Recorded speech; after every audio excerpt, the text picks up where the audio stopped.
할렐루야. 우리 9월 17일 바이블 타임 본문 말씀은 에스겔서 4장에서 5장까지의 말씀입니다. 예루살렘을 그리고 애워싸라라는 제목이 잡혀 있습니다. 본문의 요약에 글을 함께 읽겠습니다. 유다의 멸망 징조를 상징적 행동으로 예언하였다. 토판을 통한 상징적 행동은 예루살렘의 함락에 대한 예고와 포로 기간에 관한 예고, 그리고 부족한 물과 부정한 떡을 통해서 심각한 기근이 임할 것을 선포했다. 또한 머리털과 수염을 깎음으로 유다 백성이 처참하게 패망할 것을 예언하였으며 그 원인으로 그들의 심각한 타락상을 고발했다. 4장 1절에서 3절까지 본문의 말씀을 먼저 읽도록 하겠습니다.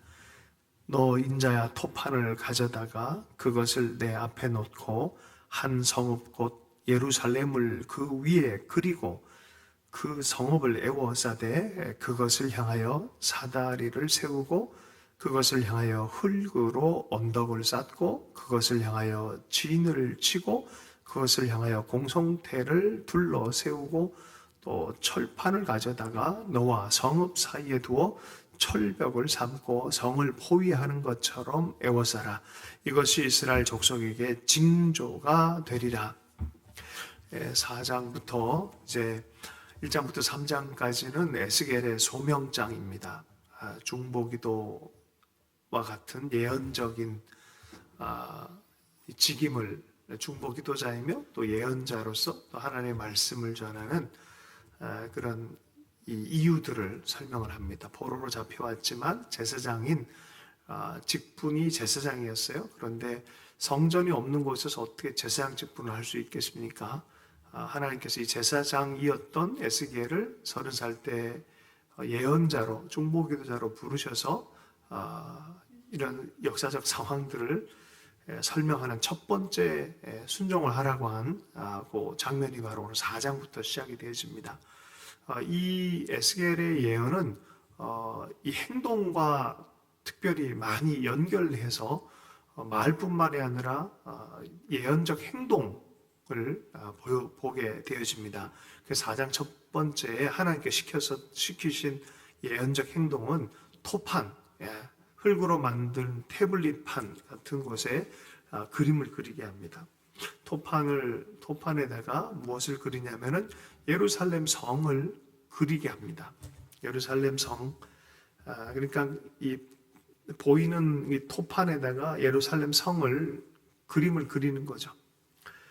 그리고 그 그림 앞에 어떤 일이 벌어지고 있는지를 행동으로 보여주는 것을 하나님께서 주문하셨어요. 그래서 이 에스겔이 이 예루살렘 성을 그리고 그 성 주변에 어떤 일이 일어난지를 행동으로 보여주고 사람들에게 설치 미술처럼 보여주게 하는 거예요. 자세히 읽어보면 어떤 것이 있습니까? 그 성을 둘러싼 대적의 모습이에요. 철판으로 다 둘러싸고 공성태로 이제 공격하려고 하는 그런 성을 포위하는 형태를 보여주는 거예요. 이게 징조가 될 것이다 라고 말합니다. 그리고 4절에 보면은 자, 너는 누워가지고 이 이스라엘 족속의 죄악을 짊어져라 라고 하는데 날수대로 이스라엘의 죄악을 위해서 390일을 왼쪽으로 누워있고 자, 그 유다의 죄는 40일이에요. 그것을 40일 동안 또 옆으로 또 오른쪽으로 누워있게 만듭니다. 왜 그렇게 누워있냐라고 말하면 이제 죄를 담당하는 것이다 라고 말합니다. 그리고 그 하루가 1년이다라고 말하는 거예요. 그 이스라엘은 490년에 해당되고 유다는 40년에 해당되는 죄악에 대해서 얘기를 합니다. 하나님께서 그 시간 동안에 지켜보고 계셨던 거죠. 모든 걸 계수하고 계셨고 하나님이 없다고 하는 그 시간, 하나님이 지각도 안 되는 그 시간 자체에 대해서 무의미하다 생각했지만 하나님은 기억하고 계신 거예요. 이 모든 과정이 다 죄악의 어떤 쌓는 시간이었다는 거죠. 그것을 에스겔이 누워서 왼쪽으로 390일, 오른쪽으로 40일 누워 있게 하는 것이죠. 그리고 에워싸인 그 이 토판에 예루살렘을 그려서 그 설치 미술같이 이렇게 해놓은 그것을 향해서 누워 있는 상태에서 팔을 걷어 올리는 거예요. 예, 자, 걸어 올려서 팔을 이렇게 걸어 올려서 누워 있는데 뭐 145페이지에 그림이 나와 있잖아요. 누워서 뭐로 누워 있는데 한쪽 팔을 올리는 거죠. 예루살렘을 향해서 예루살렘 그 이 토판과 그 설치 미술같이 해놓은 그것을 향해서 예언을 합니다. 이런 예언을 합니다. 내가 줄로 너를 동일이니 내가 애워싸는 날이 끝나기까지 몸을 이리저리 돌리지 못하리라. 동동 이 줄로 매어진 것처럼 그렇게 될 것이다는 거예요. 꼼짝달싹 못할 것이다.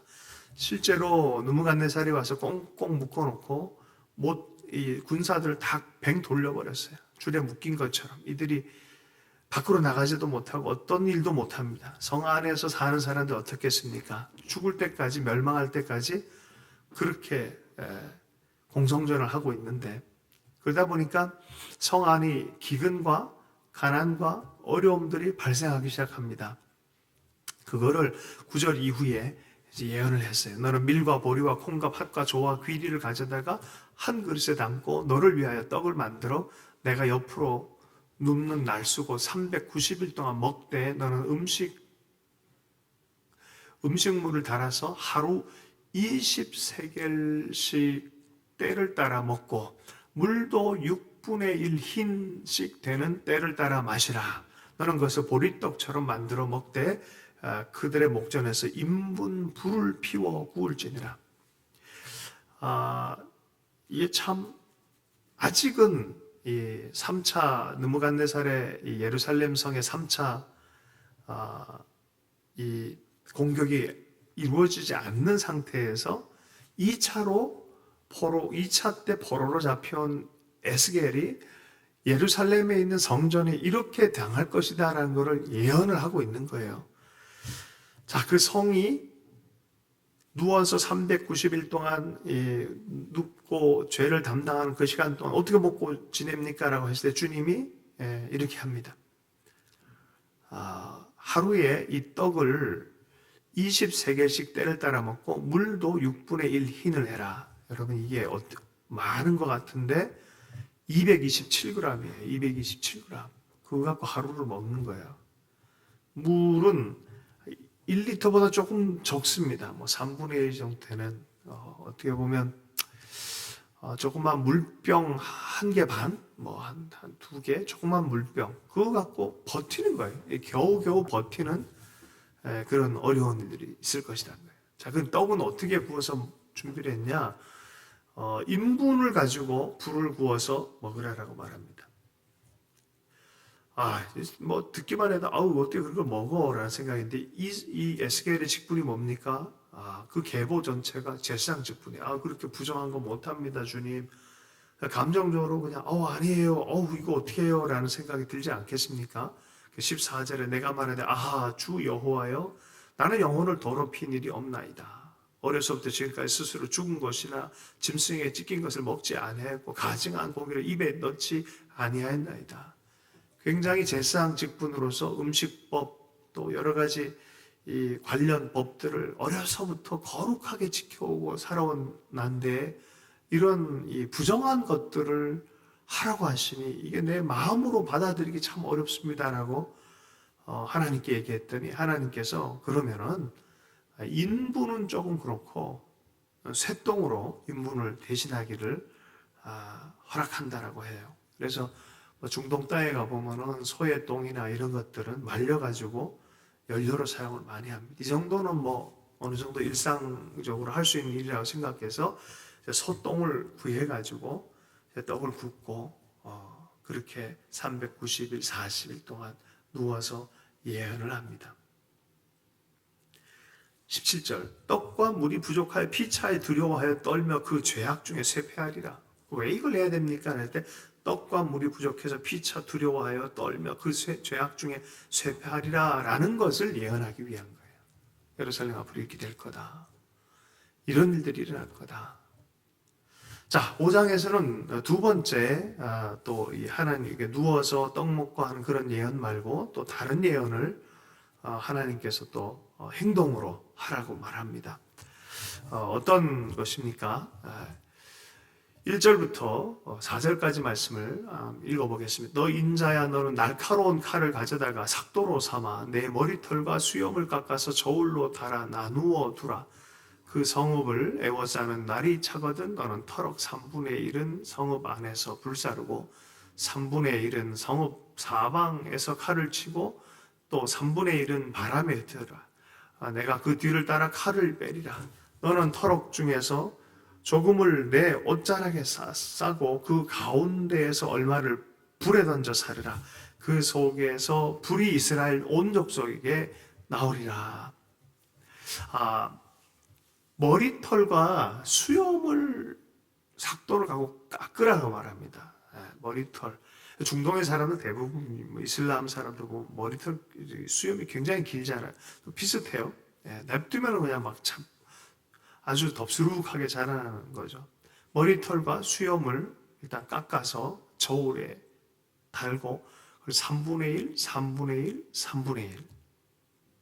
그 성읍을 애워싸는 날이 온전히 차면 이제 다 그 날수가 온전히 차면 3분의 1, 3분의 1, 3분의 1을 그렇게 나눠서 나눌 텐데 하나는 성읍 안에서 불태우고 하나는 성읍 밖 사방에서 불태우고 또 3분의 1은 마지막 3분의 1은 바람에 흩어버리는 거죠. 자, 그리고 아주 조금 그것은 네 옷자락 싸서 그 옷자락에 싼 그 조그만 터럭을 불에 던져버리라는 거예요. 아주 조금 남은 것도 불에 던져버리라는 거예요. 그 속에서 불이 이스라엘의 온 족속에게 나오리라. 그 불이 무슨 의미입니까? 할 때 이스라엘 온 족속을 향한 불이라는 거예요. 이게 그 상징적 행동들을 해라라고 말하는 거죠. 도대체 왜 이래야 됩니까? 그런 의문이 들지 않겠습니까? 하나님이 이제 행동하게 하는 예언적인 이유에 대해서 설명을 합니다. 5절 이후에 보면 주 여호와께서 이같이 이르시되 이것이 곧 예루살렘이라. 내가 그를 이방인 가운데에 두어 나라들이 둘러 있게 하였거늘. 그가 내 규례를 거슬러 이방인보다 악을 더 행하며 내 율례도 그리함이 그를 둘러 있는 나라들보다 더하니 이는 그들이 내 규례를 버리고 내 율례를 행하지 아니함이라. 그리고 7절 이하에 보면은 그 요란함, 하나님께 합당하지 못한 것이 너희를 둘러싸고 있는 이방인들보다 더하다는 거예요.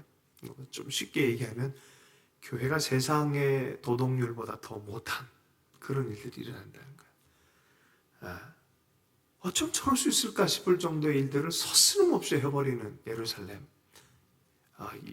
이스라엘 사람들, 그런 모습입니다. 그래서 7절 하반절에 이런 수준까지 떨어졌다는 걸 보여줘요. 너희를 둘러 있는 이방인들의 규례대로도 행하지 아니하였느니라.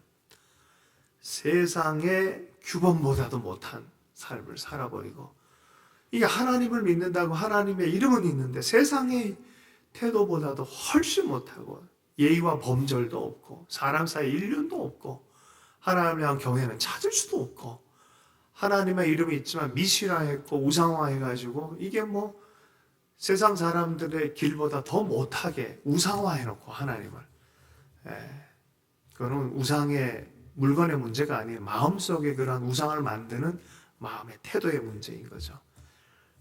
하나님의 말씀의 태블릿을, 그러니까 불판을 받으러 올라간 모세, 그 사이에 기다리다가 참지 못해서 송아지 우상을 만들어가지고 그것을 하나님의 이름을 붙여요.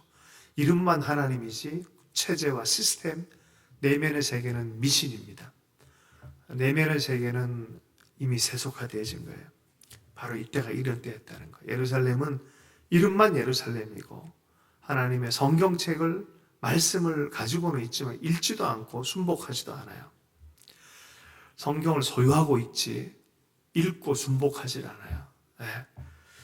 그리고 세상 사람들 기본보다 훨씬 못한 삶을 살아요.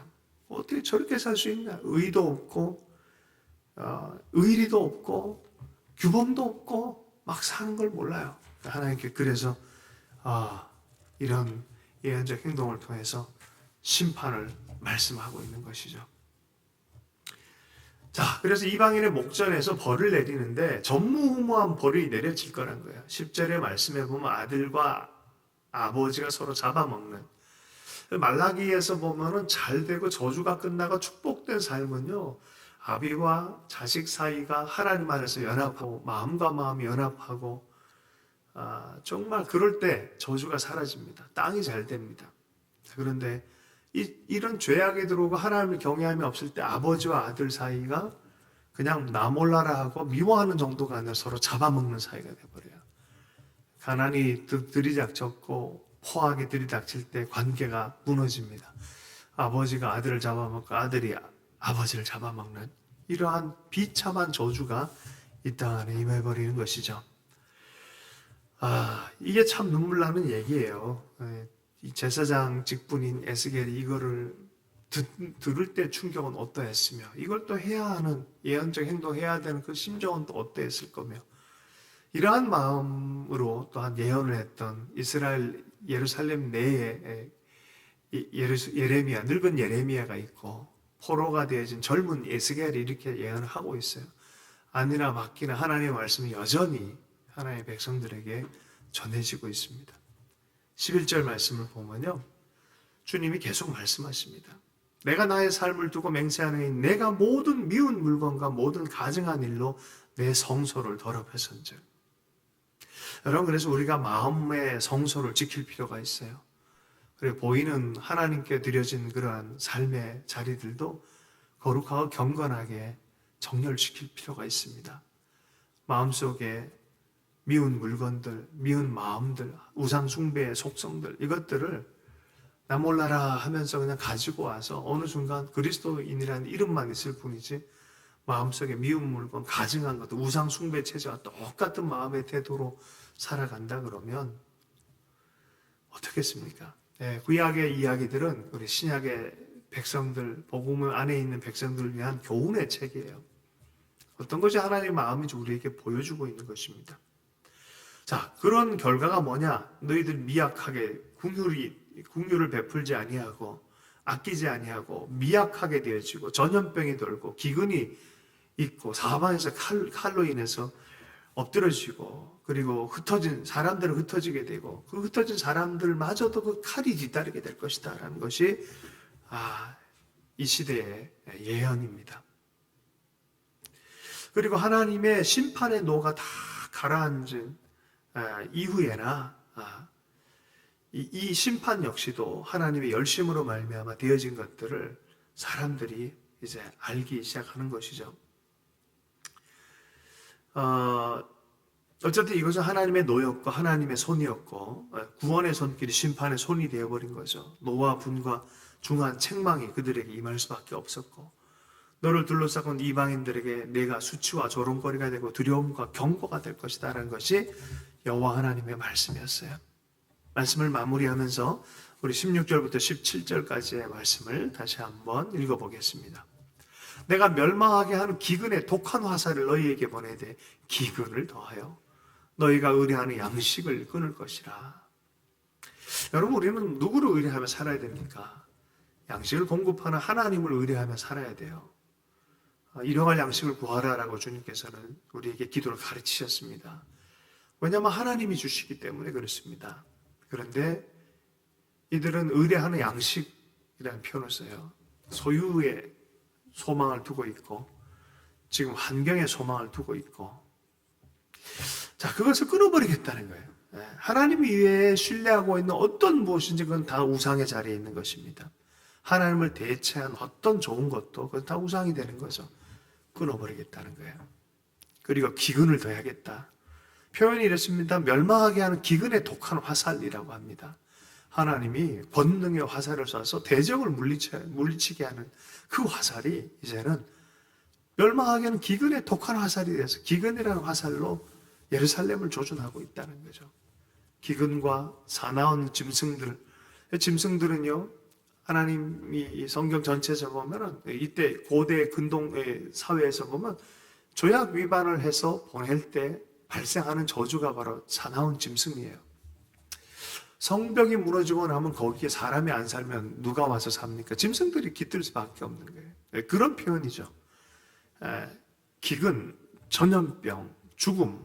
여러분, 이게 하나님을 어떻게 대하느냐의 문제에 따른 결과다라고 성경은 얘기를 합니다. 역대하 7장 14절의 말씀을 이런 일이 있을 때 그럼 어떻게 해야 되냐라는 부분에 너희들이 먼저 하나님을 인정해드리고 겸손하게 하나님 앞에 겸손을 회복해야 된다. 그리고 기도하기 시작해라. 여러분, 하나님을 의뢰하고 기도할 수 있기를 원합니다.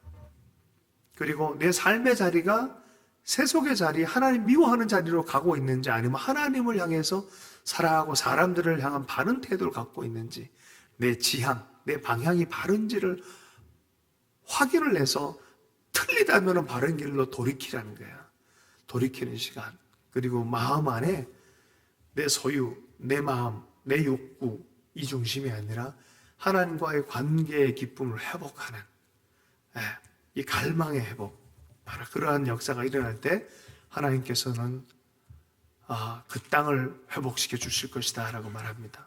왜 이런 일이 생겨야 됩니까? 라고 물을 때 회복, 겸손한 마음, 거룩한 마음 이것이 사라졌기 때문이다. 만약 그런 일이 벌어질 때 너희는 어떻게 회복할 거냐라는 부분에 주님께서는 줄기차게 얘기를 해요. 돌이키는 마음, 겸손하게 기도하는 마음, 하나님을 다시 사랑하는 그 마음의 자리, 그 첫사랑의 마음을 회복할 때 하나님께서는 반드시 회복할 거다. 예언자를 보내서 이런 경고하고 심판의 메시지를 전한 이유가 뭐겠습니까? 궁극적으로는 구원과 회복을 위한 그 하나님의 말씀은 실제다. 그 말씀은 살아서 역사하고 그 말씀의 기준 잃어버리지 말라는 거죠. 오늘도 주님의 말씀 붙들고 우리가 다시 한번 힘있게 일어나는 회복의 역사가 있기를 원합니다. 우리 교회 가운데 교회 이전의 시간입니다. 이 시간 가운데 우리 잃어버린 것이 있다면 회복하는 역사가 있기를 원하고 중심을 회복하며 하나님 앞에 예비하신 은혜와 회복과 은총을 구하며 정말 새 희망으로 달려가는 역사가 있을 수 있도록 정말 잠자는 것에서 일어나서 하나님의 뜻을 세우는 그런 역사가 있는 시즌이 될 수 있도록 말씀과 하나님의 주신 비전 안에 힘있게 세워진 역사가 있을 수 있도록 우리 기도해 좋겠습니다. 주말 사역을 위해서도 함께 기도하고 개인 기도 시간 갖도록 하겠습니다. 하나님 아버지 감사합니다. 아버지 우리를 깨워주시고 우리를 새롭게 해주시고 또 다시 한번 주님의 마음으로 무장하게 하셔서 감사합니다. 온전히 돌이킴의 역사가 일어나기를 원합니다. 때마다 시마다 주님과 계속해서 연합하게 하시고 뒤로 물러나거나 아버지 스스로 변명하거나 육신의 모양으로 달려가는 어리석은 자가 되지 않게 해주시고 하나님의 마음을 밝히며 하나님의 뜻에 순종하며 하나님의 뜻을 향하여 헌신하며 희생하며 나아가는 하나님을 사랑하는 자들로 세워주시기를 간절히 기도합니다. 그리할 때 하나님의 영광이 돌아오게 해주시고 이 시대를 향한 하나님의 마음을 드러내는 통로로 사용받기를 원합니다. 하나님 아버지 에스겔의 그 사명처럼 아버지 하나님 중보의 자리 안에서 예언자의 자리 안에서 하나님의 구원의 말씀의 자리 안에서 하나님의 교회가 든든하게 서가기를 원합니다. 시대를 위해서 사용해 주시기를 간절히 기도합니다. 하나님 하트하우스 공동체에 아버지 하나님 건물을 아버지 하나님 이전하는 시기가 다가왔는데 어찌해야 될지 무엇으로 가야 될지 주께서는 알고 계신 줄로 믿습니다. 우리에게 온전히 계시해 주시고 세밀한 음성으로 들려주시고 마땅히 아버지 하나님 공간을 옮겨갈 때 마땅히 품어야 될 마음을 품을 수 있도록 역사해 주시기 원합니다. 아버지 하나님 이 변화의 시즌에 우리의 마음이 온전히 새로워지고 새 마음으로 준비될 수 있도록 역사해 주시기를 간절히 기도합니다. 주말 사역을 주님께 의탁합니다. 하나님의 마음에 합한 자들의 모임이 되게 역사해 주시고 우리가 주의 이름으로 함께 모여서 예배하며 기도하며 선포하며 나아갈 때 하나님의 영광의 임재가 드러나게 해주시고 주님 안에서 더욱더 굳건하게 세워지며 아버지 하나님의 소명을 갖고 달려가는 헌신 공동체, 선교의 공동체, 하나님의 복음의 공동체 될 수 있도록 주님 은혜 허락해 주실 줄로 믿습니다. 이 시간 기도하는 시간 가운데 주의 성령께서 임재하여 주시고 주의 성령 안에서 충만하게 또 기도할 수 있도록 역사해 주시옵소서. 모든 것 아시는 하나님께 의탁합니다. 살아계신 예수님 축복하며 기도했습니다.